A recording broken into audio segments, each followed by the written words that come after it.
Selamat pagi anak-anak, bertemu lagi dengan saya Ilyas Maulana. Pada hari ini kita akan belajar tema 4, subtema 2, pembelajaran 5 tentang globalisasi dan manfaatnya. Tujuan pembelajaran pada kali ini adalah 1. Setelah membaca teks Masyarakat ASEAN Bebas Narkoba, siswa mampu menganalisis kerjasama ASEAN di bidang penanganan narkoba dengan benar. Yang kedua, setelah membaca teks Masyarakat ASEAN Bebas Narkoba, siswa mampu menyajikan informasi tentang peran Indonesia dalam kerjasama di bidang penanganan narkoba dengan benar. Yang ketiga, setelah menyaksikan video pembelajaran, siswa mampu memahami langkah-langkah membuat brosur dengan benar. Yang keempat, setelah menyaksikan video pembelajaran, siswa mampu membuat brosur dengan baik. Perhatian, untuk kalian semua jangan lupa untuk selalu memperhatikan 3M. Yang pertama, memakai masker, kemudian mencuci tangan, dan selalu menjaga jarak satu sama lain. Dan selalu semangat untuk mengikuti pembelajaran. Lalu, masih ingatkah kalian tentang ASEAN? Ya, sedikit mengingatkan, ASEAN adalah sebuah organisasi yang menghimpun negara-negara yang ada di Asia Tenggara. Ada beberapa kerjasama yang dilakukan oleh negara-negara di ASEAN, salah satunya di bidang politik. Nah, untuk itu, apakah sebenarnya kerjasama yang dilakukan di bidang politik? Ya, tentu ada banyak sekali kerjasama yang dilakukan oleh negara ASEAN. Yang pertama, Defense Minister Meeting. Yang kedua, pengiriman duta dan konsulat. Yang ketiga, perjanjian ekstradisi ASEAN. Yang keempat, perjanjian kawasan bebas nuklir. Yang kelima, perjanjian kawasan bebas damai dan netral. Kerjasama lainnya adalah dalam penanganan narkoba. Lalu, sebenarnya apa itu narkoba? Narkoba yaitu zat kimia yang jika dimasukkan ke dalam tubuh manusia, baik dengan cara dimakan, diminum, dihirup, disuntik, dan lainnya dapat mengubah keadaan psikologi orang yang mengonsumsinya. Keadaan psikologi tersebut dapat berupa perasaan, suasana hati, dan perilaku. 3,6 juta pada tahun 2019, jumlah pemakai narkoba dan hampir 37 orang meninggal setiap harinya di Indonesia. Maka dari itu, hindarilah narkoba agar kalian bisa mencapai cita-cita kalian. Ingat, kalian punya cita-cita yang akan diraih di masa depan. Maka dari itu, kalian harus menghindari narkoba karena memiliki dampak buruk untuk kita semua. Dampak narkoba antara lain yang pertama memiliki dampak tidak langsung, yaitu dikucilkan oleh masyarakat sekitar dengan memiliki pergaulan yang tidak baik.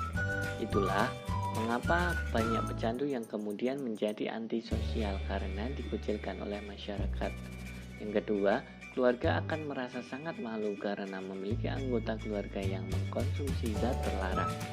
Yang ketiga, terbuangnya untuk secara sia-sia untuk membeli narkoba. Apabila tubuh si pecandu telah rusak, digerogoti zat racun dari narkoba, maka akan semakin banyak uang yang harus dikeluarkan untuk biaya penyembuhan dan perawatan kesehatan. Yang terakhir, mendekam di balik jeruji besi dan merasakan bagaimana dinginnya terkurung di sana.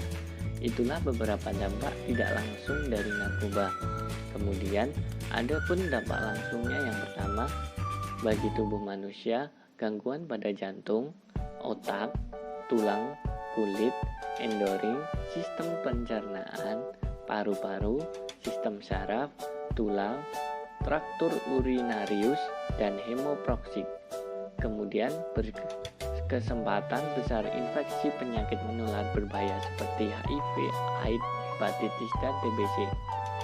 Adapun dampak langsung bagi kejiwaan atau mental manusia, yang pertama, menyebabkan depresi mental, karena akibat yang ditimbulkan dari kecaman keluarga dan lingkungan, menyebabkan gangguan jiwa berat, menyebabkan bunuh diri, memicu untuk melakukan kejahatan, kekerasan, dan pengerusakan, termasuk untuk membeli narkoba. Kondisi akibat pengguna narkotika kalian dapat melihat pada gambar itu. Sangat buruk dan yang terburuk dapat mengakibatkan kematian. Lalu kita harus menghindari narkoba agar kita bisa hidup sehat, selamat, dan dapat meraih cita-cita yang sudah kita rencanakan. Adapun cara terhindar dari narkoba terdapat pada teks bacaan masyarakat ASEAN bebas narkoba. Mari kita simak bersama. Era globalisasi memberi kemudahan masyarakat dalam hal komunikasi dan transportasi, seakan menjadikan dunia tanpa batas. Hal ini juga meningkatkan peredaran dan perdagangan narkoba di seluruh dunia, termasuk di Indonesia. Meningkatnya kejahatan narkoba dan mengancam keselamatan, keamanan, dan kesejahteraan masyarakat. Indonesia bekerja sama dengan negara-negara ASEAN menyusun langkah-langkah dalam mencapai ASEAN Drug Free 2015. Semua negara saling menukar informasi dalam hal rehabilitasi, pencegahan, dan penegakan hukum tentang masalah narkoba. Maka dari itu, mari kita sama-sama bergotong royong untuk mewujudkan Indonesia bebas narkoba. Lalu salah satu cara untuk menangani narkoba adalah dengan memberi penjelasan bahaya narkoba dengan poster.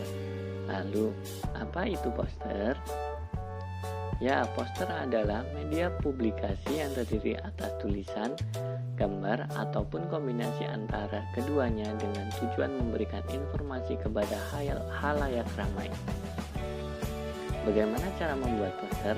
Ada beberapa langkah yang bisa kita lakukan. Yang pertama, syarat-syarat untuk membuat poster adalah poster wajib mempergunakan bahasa yang mudah dipahami. Yang kedua, susunan kalimat poster harus singkat, padat, jelas tapi berisi. Yang ketiga, poster sebaiknya dikombinasikan dengan bentuk gambar. Yang keempat, poster harus mampu menarik minat halayak. 5. Media poster harus mempergunakan bahan yang tidak mudah rusak atau sobek. Dan yang terakhir, ukuran poster sebaiknya disesuaikan dengan tempat atau lahan pemasangan serta target pembaca. Nah, adapun contoh poster sebagai berikut untuk memerangi narkoba. Lalu jauhi narkoba untuk meraih cita-citamu. Terima kasih. Semoga pembelajaran hari ini dapat bermanfaat untuk kita semua. Sampai jumpa.